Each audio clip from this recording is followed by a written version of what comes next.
Bismillahirrahmanirrahim. Assalamualaikum warahmatullahi wabarakatuh. Nama saya Taryani dengan NIM 1805-11104, mahasiswa Teknik Informatika Universitas Muhammadiyah Cirebon, kelas K2.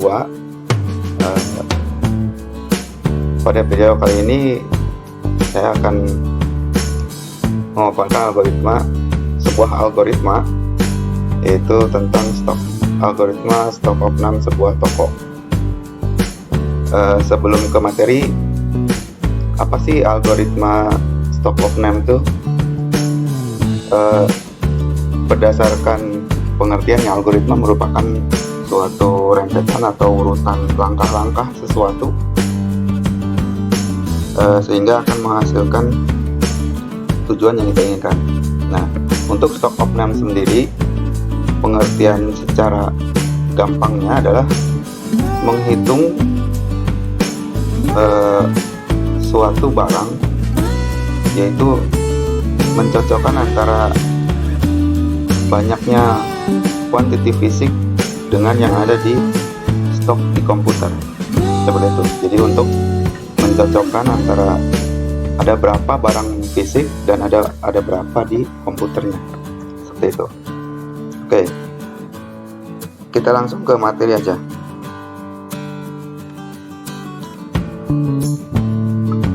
Ada beberapa tahapan dalam melaksanakan stock of name-nya sendiri. Yang pertama adalah tahapan persiapan, yang kedua adalah tahap pelaksanaan, dan yang ketiga adalah eksekusi dan laporan.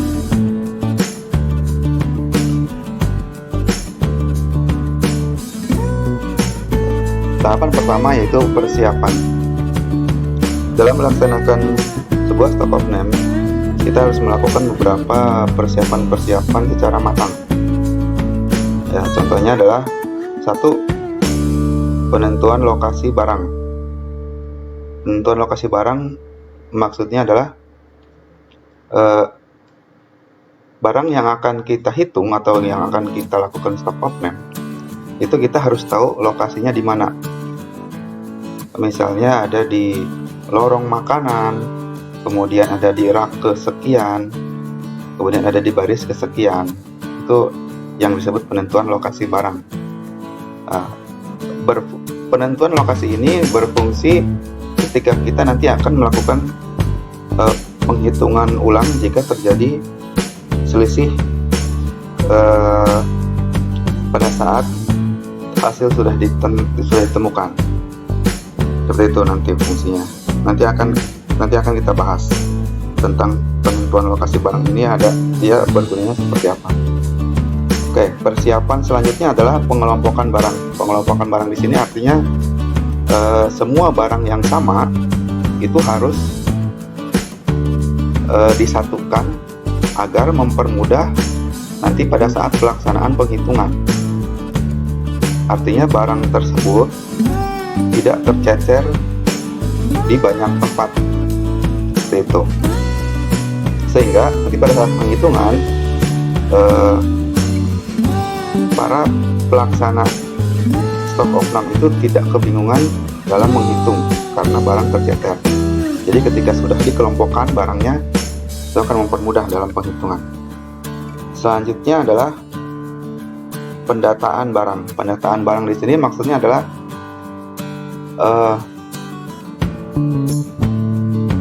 semua barang yang ada di sebuah toko itu akan didata, artinya ditulis atau diketik, tetapi sifatnya hanya untuk mengetik atau mendata barangnya saja, belum sampai untuk menghitung. Jadi misalnya di lorong makanan itu ada rak 10 misalnya, di situ adalah mie instan, berarti di situ kita harus mencatat ada mie instan apa aja di situ, belum untuk menghitung berapa jumlahnya mie instan. Seperti itu pendataan barang. Oke, selanjutnya adalah waktu pelaksanaan. Tentunya ketika kita sudah mempersiapkan lokasi barang, kemudian barangnya sudah dikelompokkan, kemudian data barangnya kita sudah didata.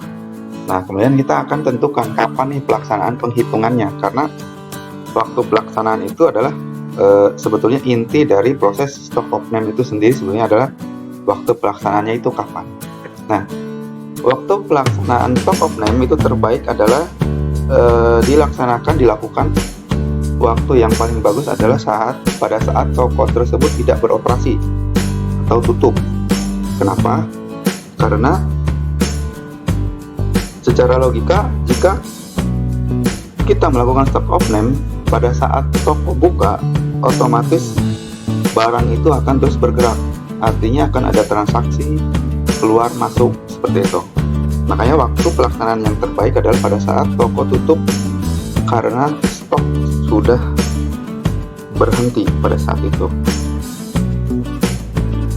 Oke, next kita lanjut ke tahapan pelaksanaan stock of name itu sendiri. Pelaksanaan di sini maksudnya adalah yang pertama adalah penghitungan. Setelah semua persiapan yang kita lakukan dan setelah didata,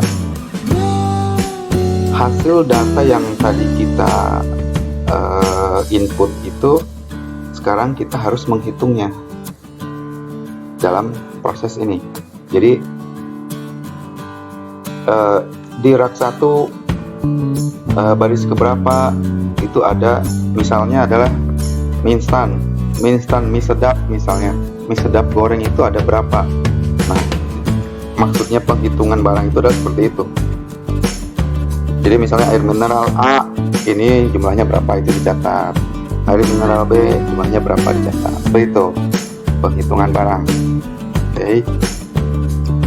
Nah, setelah dilakukan penghitungan dan dicatat, kemudian hasil penghitungan barang tersebut akan diserahkan kepada bagian untuk menginput data tersebut ke dalam komputer. Nah, yang kemudian nantinya secara sistem akan dilakukan compare dengan quantity yang ada di komputer dan fisik, itu akan di-compare. Apakah quantity fisik dengan quantity di komputer itu sama atau tidak? Jika sama, berarti tidak perlu dilakukan penghitungan ulang karena ya sudah pas. Fisik ada 10, di komputer ada 10. Itu balance. Nah, ketika terjadi sesuatu perbedaan antara stok fisik dengan komputer, itu biasanya itu selisih. Nah, ketika terjadi selisih, maka kita harus melakukan revisi atau penghitungan ulang barang selisih tersebut. Jadi barang yang kita hitung itu hanya barang yang terjadi selisih saja. Misalnya fisik ada 10, sedangkan di komputer ada 15. Ketika di compare ada selisih 5. Nah, kemana 5-nya? Seperti itu. Jadi untuk memastikannya, petugas akan memberikan instruksi kepada pelaksana itu untuk melakukan dihitung ulang barang ini. Kok selisih 5, kok ini selisih 2. Dihitung ulang sampai memang benar-benar sudah dihitung ulang dan benar-benar sudah tidak ketemu lah bahasanya. Nah, disitulah akan terjadi proses adjustment. Seperti itu. Jadi ketika sudah mentok, sudah dihitung ulang, ternyata barangnya memang tidak ada 5, ada mungkin beberapa alasan kenapa barang tersebut sudah selisih. Di antaranya adalah misalnya ada pengunjung yang pencuri, atau memang itu adalah kesalahan administrasi, seperti itu biasanya. Oke, selanjutnya adalah setelah kita mendapatkan hasil penghitungan dan sudah fix, kemudian data hasil input tersebut akan di-manage. Mana data barang yang pas, mana data barang yang minus, mana data yang plus. Minus di sini artinya ketika stok fisik lebih sedikit daripada stok di komputer, itu biasanya disebutnya minus. Ketika stok fisik lebih banyak daripada stok di komputer, itu bahasanya biasanya ini selisihnya plus. Sehingga untuk mendapatkan balance-nya itu, ketika mendapatkan sebuah data minus atau stok fisik lebih kecil, maka stok di komputer itu akan dikurangi sesuai banyaknya data fisik.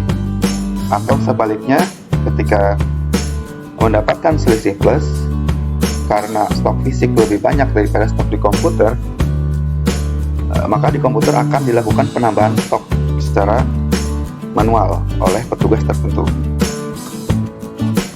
Nah, penambahan atau pengurangan tadi, ya bahasanya itu adalah disebut adjustment, atau ya memang eksekusi sebetulnya di situ. Eksekusinya itu yang nanti akan menghasilkan sebuah laporan stock of none untuk diserahkan kepada atasan atau memang bagian-bagian tertentu yang membutuhkan data stock of none tersebut. Oke, itu saja video saya kali ini. Mudah-mudahan dapat bermanfaat. Jangan lupa tekan tombol like, subscribe, and share. Terima kasih. Assalamualaikum warahmatullahi wabarakatuh.